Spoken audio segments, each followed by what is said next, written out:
Hey guys, it's Mobius here with another video from World of Tanks Console Edition, and this is on my Xbox One. As the title said, these are some replays in my T92. I've previously mentioned this. I've been playing my T92 quite a bit lately in the public matches, as I just want to relax and chill out and spend a little silver. With the World of Tanks Community Tournament going on right now, it's a massive drain on my silver, so I'm playing my premium tanks a lot, so I am spending a little bit of that silver by playing things like my T92, which is an expensive tank for me to run, as I play Cola with it. The rounds itself are very expensive. The normal HE and normal AP rounds are almost 3,000 silver apiece. That's for the regular rounds. And of course the premium HE is also really expensive, and I shoot that here and there as well. So the thing about playing something like T92 or any high-tier artillery in general is it can be really frustrating. And the biggest thing to remember is it's all about the positioning. Now, unfortunately, I've never really played Northwest very much, let alone in an artillery, so I wasn't really too sure where to go.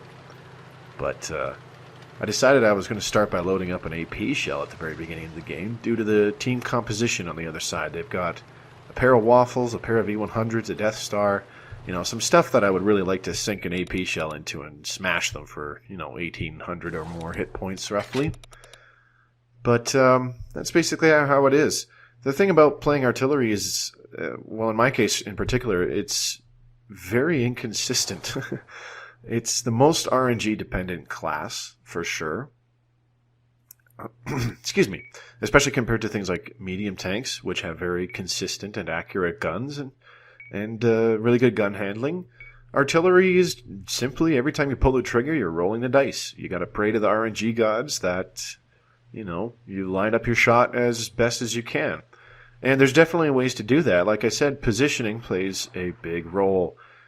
As you can see here, the size of my reticule, it's a very small oval, so in my opinion that's not a great shot, but if I can get somebody near the front of that oval, and by front I mean closest to where I am located basically, if I can get a tall tank in the front of that oval, I figure I've got a pretty good shot at hitting them and penetrating them, essentially, with an AP or even an HE shell if I was to shoot one. So positioning is really key when you're playing artillery. You can see that the reticule changes shape drastically when the back of the reticule is on an upward slope against the back hill there. Another thing you got to do with artillery is lead your shots immensely. I had a 2.2 second lead time on that M103. I led the shot okay, but it simply didn't go far enough, landing well forward on the reticule. So if I had aimed at it a little bit better, that could have potentially been a dead M103, but like I said, that's the kind of gamble you play when you're rolling with artillery.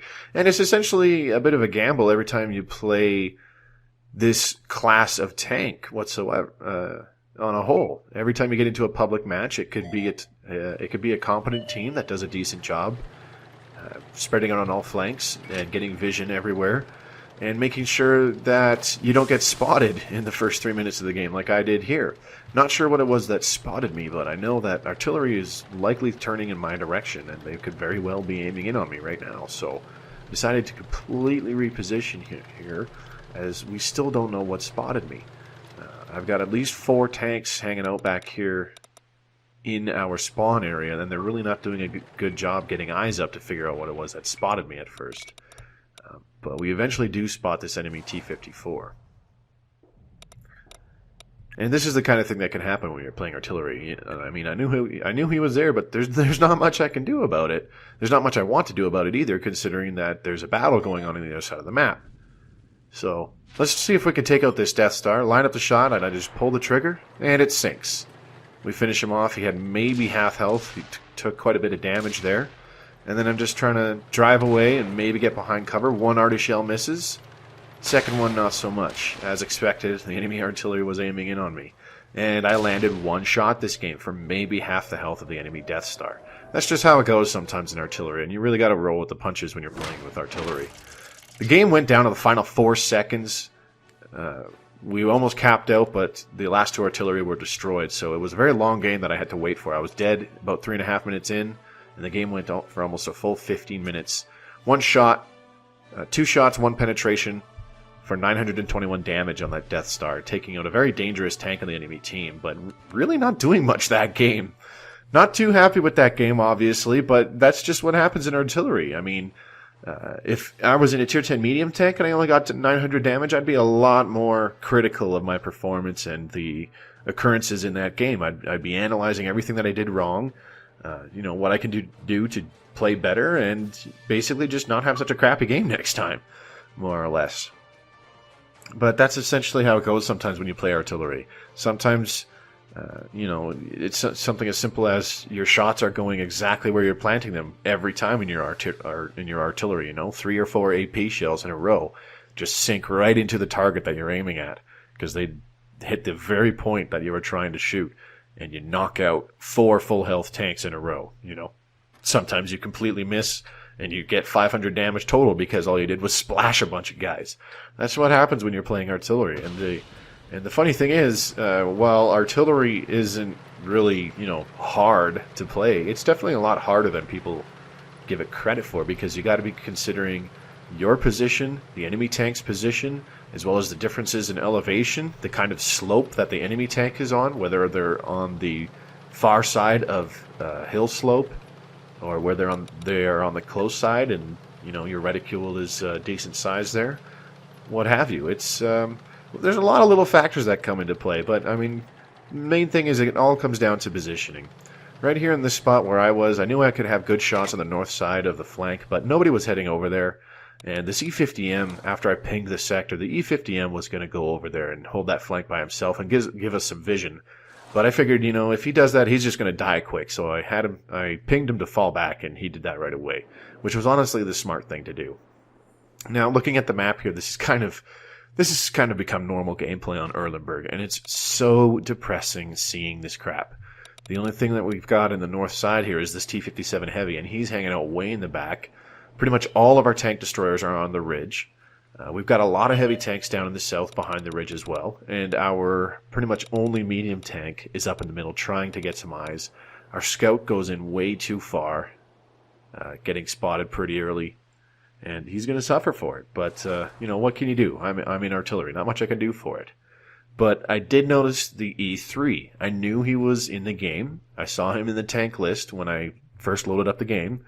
So he was priority 1. As soon as he got spotted, I made him priority 1. So I'm just waiting for another spot for him to come up if he appears again, signaling to my team that I am ready to fire on this location. I have a shell loaded, and this is where I'm currently aiming. Naturally, though, our scout gets taken out because he was the first he was the first friendly spotted. So what can you do there? So either just waiting for another spot or waiting for a tracer, one of the two. Just waiting to see what happens. And while looking at it, I'm thinking to myself, this isn't a very good shot. My reticule is a fair-sized oval. This isn't going to be a very good shot, and the E3 is not a tall tank, so there's not a very good likelihood that I'll be able to hit him, even if he gets spotted and I get a nice shot lined up onto him.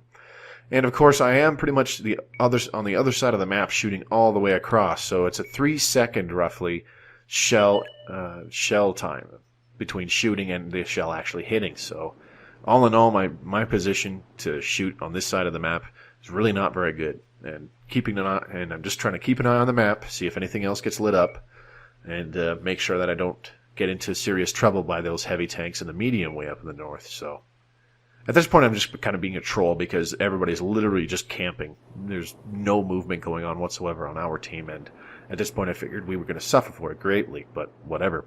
I see a tracer, line up exactly where it was, pull the trigger, and it lands just behind where he was. Mere meters behind where he was.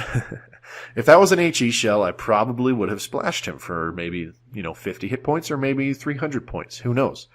I couldn't see his exact location because I was just blind firing by a tracer.